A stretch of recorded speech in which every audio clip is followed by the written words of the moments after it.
さんこんにちは。女子テレチベットディスウィークへようこそ。こちらはチベットテレビの天神ラクフェルと申します。チベットダライラマ法そして CTA に関する1週間のニュースをお送りいたします。それではまずヘッドラインを見ていきましょう。ダライラマ法はオルザゼヤ米国チベット問題特性調整官と会談しました。オルザゼヤ氏がダラムサラで CTA などを訪問しました。ペンバツリン出席大臣はギルティ総員の卒業式に出席しました。チベットのパンチェンラマ11世ゲンデュンチュキニマ氏と彼の家族の強制失踪から27年を迎え、CTA と各国のチベット支援らは新たな声明を発表しました。CTA は故リチャード・ブルーム氏を追悼し、またドイツチベット支援協会代表団の訪問を歓迎しました。サンフランシスコでウィーダーク自発的チベット擁護グループについて会議が行われました。欧州議会のチベットイントラステグループチベット利益団体は2年ぶりに対面会談を開催しました。ダライラマ法皇は5月19日木曜日の朝、アメリカ合衆国チベット問題特別調整官であるオルザゼヤ氏とダラムサラの公邸で謁見しました。謁見では法皇とゼヤ調整官は米国とインドにおける自由と民主主義の豊かな伝統について議論しました。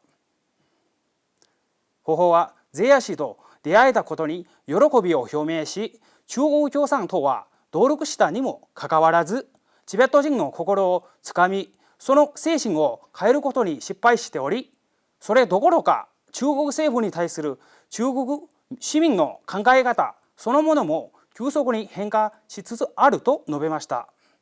法皇は5月16日月曜日、ブッダの乾物へ、涅槃へ、そして浄土へにビデオメッセージを寄せ、他人に奉仕するために強い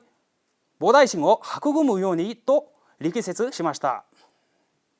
5月15日日曜日、ダライラマ法皇はペンバズリン出席大臣と謁見しました。謁見の後、記者会見では出席大臣は謁見の目的について、主にドイツ、アメリカ合衆国、カナダへの公式訪問中に行った会議や議論について法皇に報告するためだと述べました。さらに法皇から感謝の言葉をいただき、亡命チベット人コミュニティのリーダーとして今後も効率的に職務を遂行していく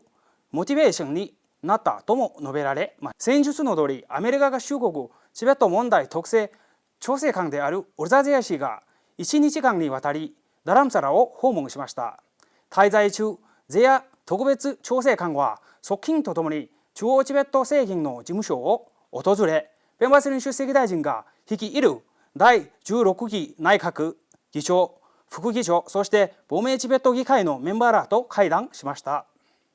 またチベット文化センターを訪問し、子どもたちを含めたチベット人コミュニティの人たちと面会しました。ダラムサラのチベット人たちはゼヤ特性調整官と米国からの代表団の初訪問を熱烈に歓迎しました。先月、ペンバスリン出席大臣がワシントン DC を訪問した際、ナンシー・ペロシ下院議長をはじめとする超党派の議員らとともにゼヤ特性調整官とも会談しました。その直後、今回の訪問は実現しました。今回の訪問は歴代の特別調整官による6回目の訪問となります。ペンバスリン出席大臣は5月13日金曜日、ギルティ総員の卒業式に出席し、およそ30名の卒業生を祝福しました。基調講演では出席大臣はダライラマ法皇と各宗教の指導者たちの祝福と聖愛によって仏教を学びたい外国人にとってチベットの総員が最も人気のある機関となったことを力説しました。さらにチベットのより大きな目的である大義のために行政や総員の絶賛的な能力や資産などを結集し統合していくよう呼びかけました。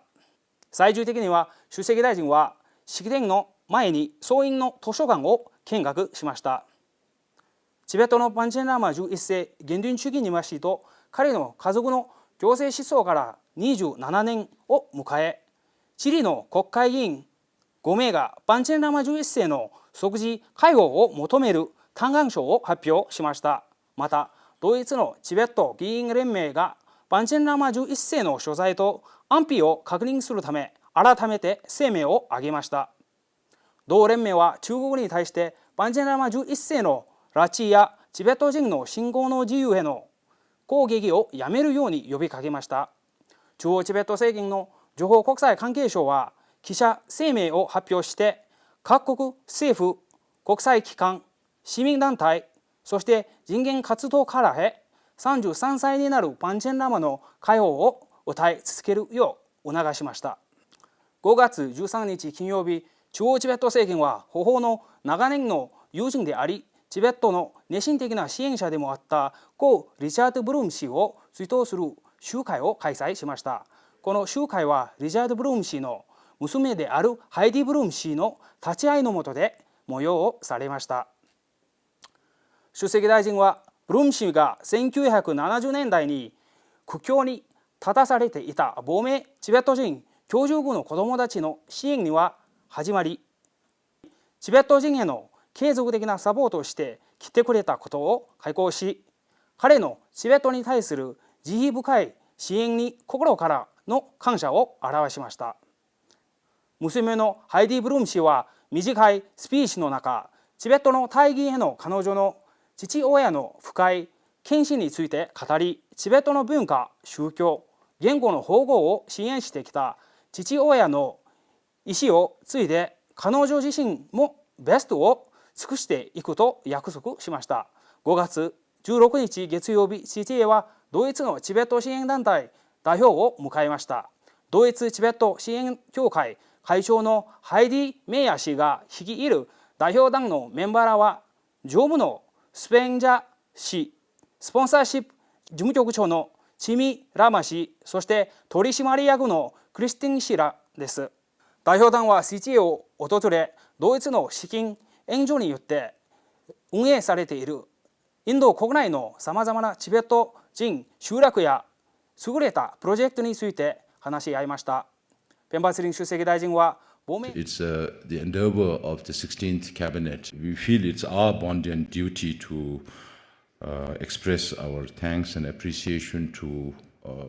ハイディ・メイヤー氏は CTA の歓迎に感謝を申し上げ、ドイツチベット支援協会は亡命チベット人やチベット独自の文化の保護のために支援を続けていくことを宣言しました。ドイツチベット支援協会はドイツのハンブルグ市にて1968年に創設され、何千人ものチベット難民、特に緊急事態にさられている高齢者や若者らが